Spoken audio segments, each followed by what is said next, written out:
you hear me? Yeah? Can you hear me okay? Don't want to shout too much. Thanks very much to Soccerex and the community of football, and most importantly Manchester. I spent a lot of time in Manchester, so it's nice to be back.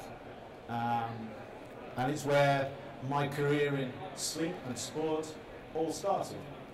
It happened to be, I was an international sales and marketing director for a large company out in Oldham that way. Principally the only football club in town in the late 90s was actually Manchester United. That's when I first contacted them to find out about what they did in the world of recovery and sleep. The answer was nothing. And from that particular point, whilst I started engaging with the club and Alex Ferguson and the class of '92, no social media, no phones in those days, so a different environment, we started to develop some recovery techniques. A completely different world, no sports science, no nothing. And I probably think if it wasn't for that particular manager, I probably wouldn't have had a response to my letter. I don't think anybody else would have even responded. And during the time I was there, we introduced the very first recovery room, late 90s. Actually cleared a little area out at the training ground and put some recovery products in. And me and the physio Rob Spire at the time was encouraging those players to actually sleep in between training sessions. Something that happens quite a lot in the modern world now, but in those days, unbelievable. Euro 2004 with the national squad, we completely took over a hotel in Lisbon, and anybody who was involved with that particular process, trees were getting built to block out this. We picked the right rooms. I transported products over to the hotel, and that was one of the very first times we started to look at recovery. But again, difficult times. What moved on to them to another area was in around 2009, I got involved with British Cycling. And this was a key moment because they had been tasked with the strategy of putting cycling on the map, but also to get the rest of the population riding bikes around and hiring them from Boris. So along that route, the aggregation of marginal gains meant they couldn't ignore sleep. They wanted something that was non-intrusive but impactful. So I happened to be the person who was wandering around doing the sleep coaching stuff. And for anybody who thinks I went to university to gain my sleep coach degree, it was actually given to me by the press. Because I was actually working with people like Manchester United, elite footballers, Arsenal, Liverpool, Bolton, Blackburn, people like that. And of course, a coach in sport, sleep is what we were talking to the players about. So all I was doing was basically tucking them in and reading them bedtime stories. So they found that really significant. So it's how unusual it was back then. Since then, I have moved into every sport. It's not about a high elite end. Anybody who's in professional sport is elite. So I work with BMX riders, 15, 16-year-olds, triathletes, Ironman, rowing, bobsleigh, you name it, it's in there because it's all about the human being rather than anything else. So over the 18 years I've been in it, certainly the subject of sleep has come right to the top of everybody's agenda, but I think you need to be very careful of how you interact with this particular process. I'm not trying to sell this book, but it is a point in time. Up until this whole process, the attitude towards sleep has been one of take it for granted. It's not a performance criteria. It doesn't matter how well any of you have slept last night or tomorrow night or during the course of this seminar conference, is you'll still come in and do exactly what you need to do. So we're a long way away from it becoming a performance criteria where it actually stops any athlete, any level, or any coach actually not doing what they plan to do. But what we need to do is find a way to keep more consistent levels of recovery. So this particular book, I was asked to write it. I was pretty scared about writing it in case I stick my head above the parapet and get criticised for it. But it's now covered 13 countries across the world and growing. translated into almost every language, which is really helpful for me working in a community of cross cultures around the world. It's a very simple book. It doesn't tell you what to do, it doesn't shout at you. It just tells you my story and some of the key elements about how I approach athletes. And it's quite a significant little place, and I would advise anybody, if they wanted to start to look at sleep, is to look at that. The one thing you can do is break down some of the key things. I was talking to a gentleman from the university just a few moments ago, and just reflect on how much education you had at school from parents, colleges or universities about sleep. It's probably zero. When you're at that level, the dramatic shift from going from there to wiring me up with wearables and tech and devices by my bed and everything else can be as significant, because what are you going to do with that data if you've got zero education? What are you going to do? You're going to say, oh, 7.25 hours sleep, 3 awakenings, 25% in deep sleep, 3% in REM. I'm still going to work. I'm still going to work. So what are you doing with this? So we're in a big place of change, and I would advise everybody that moving from the point of no knowledge about sleep to looking at data, trying to measure it, is a big, massive leap, and you'll want to be careful with your investments. So the key areas here, which I point out, is it's very, very simple when you're communicating with any athletes. Not all of them go to university. Not all of them know sleep related to sleep for taken for granted. So to engage them, you need something simple. And the simple process is, in a 24/7 world, these are the 7 key sleep recovery factors. You touch a point in each of these little areas, they will aggregate up and have quite a significant redefining approach on how somebody approaches their recovery. Circadian rhythms is just sun up and sundown. Up until the light bulb was invented, this stuff, we always slept in what's called a polyphasic way. That's shorter periods more often. We only ever started sleeping in one block, 8 hours or so, when that light bulb came along. It's very hard to sleep for 8 hours in one block. That's why you have to get up and go to the toilet. A lot of the girls in my office can't last for 40 minutes without going for a wee. Never mind 8 hours. To keep in a mental state without thoughts and anxieties and things coming into your mind, difficult for 8 hours. Most of you who are coming to this conference today at 9 o'clock, stay here till 5:30. That's what 8 hours is. It's a long, long time.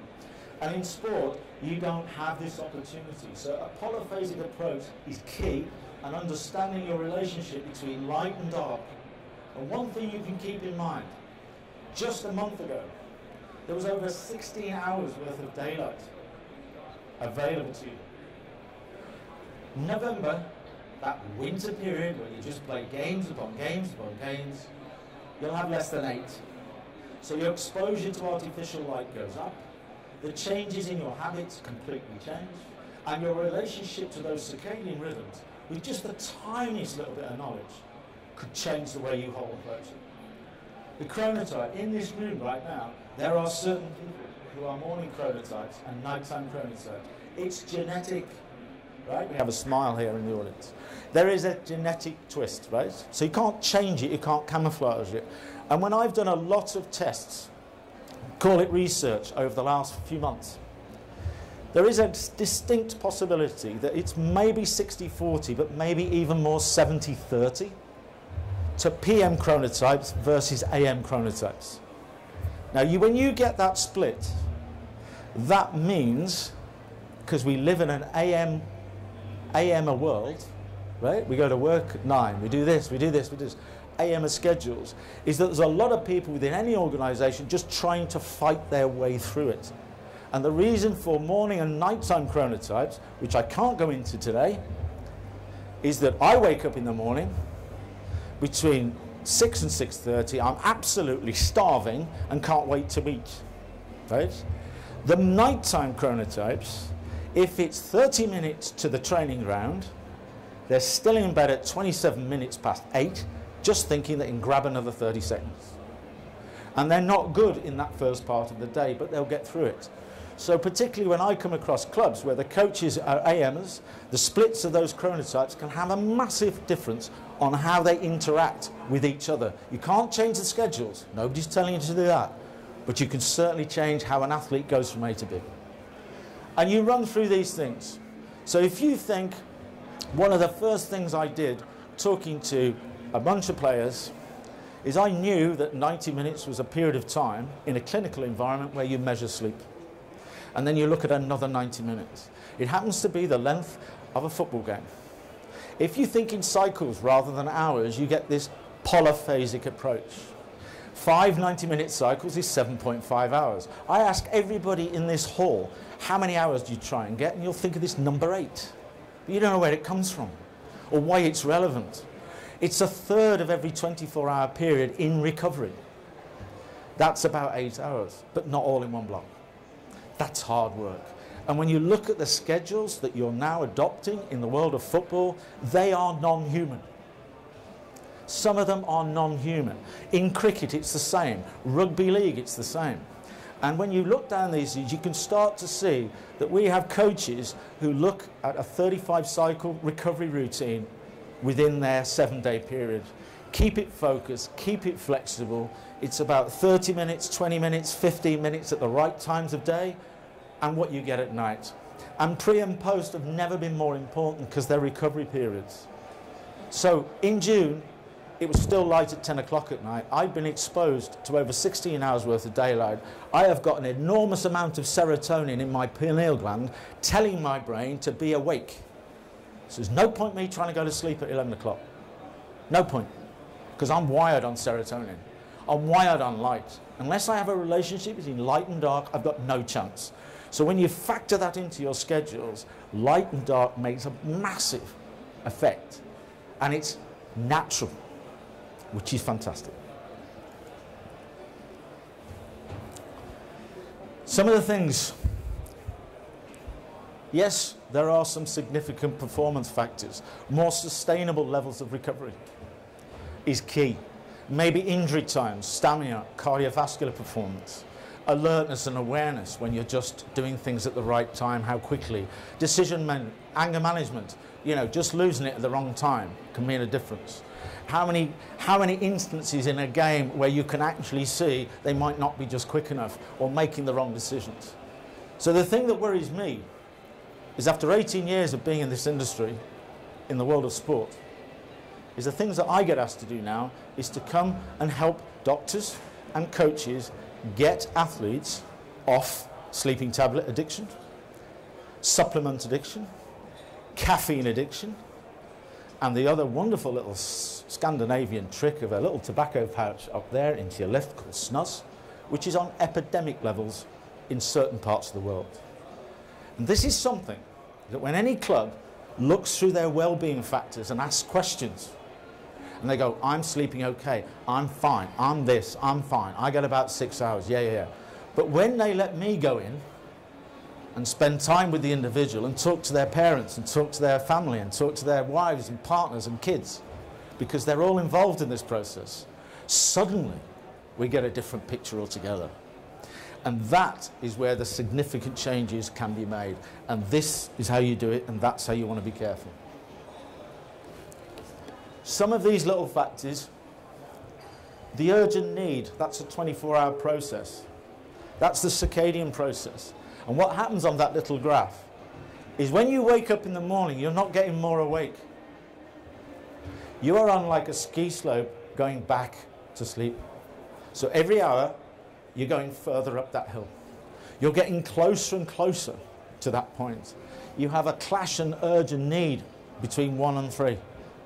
The graveyard slot in business, where you can literally lose it even when you're sat in this room listening to me. Thankfully, I am speaking at 11:30 and not normally 1 o'clock in the afternoon, when half the players will fall asleep while I'm talking to them, because they're in the wrong place. You can fall asleep behind a wheel of a car. Why would you do that?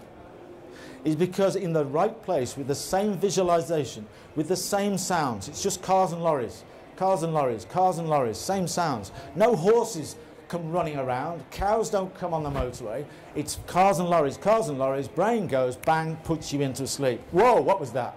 So remember the power of this. You get it wrong and you're continually fighting with it. Sleeping on something, right? Best thing. Fetal position. Bang. Opposite side to your dominant side. Mentally, I can protect myself, okay, with my strongest side. Fetal like that, perfectly balanced, beautiful postural line. So I'm physically there like that for 90-minute cycles, then another one, cracked it, right? Not sleeping on my front and shoving the pillow away. On my back and shoving my head up, blocking the airways off and I can't breathe. Partners, heat, temperature, all gets in the way. Beautiful. That's the way you should sleep. Critical. Most people just wander out there and get some go faster, multi-springed, viscoelastic memory foam thing that's supposed to change your life and give you a perfect night's sleep. Nah. Team Sky, Tour de France, 10 centimetres of foam. On the floor, 3 weeks, every hotel. Rio, British cycling, 10 centimetres of foam. Winter Olympics, next year, 10 centimetres of foam. 2020, Tokyo, 10 centimetres of foam, right? So some of these little areas and the polyphasic approach can have a massive effect. So I've tried to touch on some of the little things that you can investigate not only in your own lives. And the way we normally do it is I will engage all the coaches, and in certain clubs I literally go chairman down. Because if all the other people in the club are not part of this process, then you don't get it out on the pitch. No point telling players to do this when nobody else is doing that. So with all the clubs I work with, and what's beautiful about this now is it used to be just the posh ones with lots of money, the top of the Premier League. But over the last 2 years, I've been right down into the Championship and beyond because it makes the same sense. So clubs are now investing their money in the right place, is just educate those players and they will have a much better approach to what's called mental and physical recovery. Do that to sleep and that to napping, because CRPs in a polyphasic way, you can smash it. Thank you very much.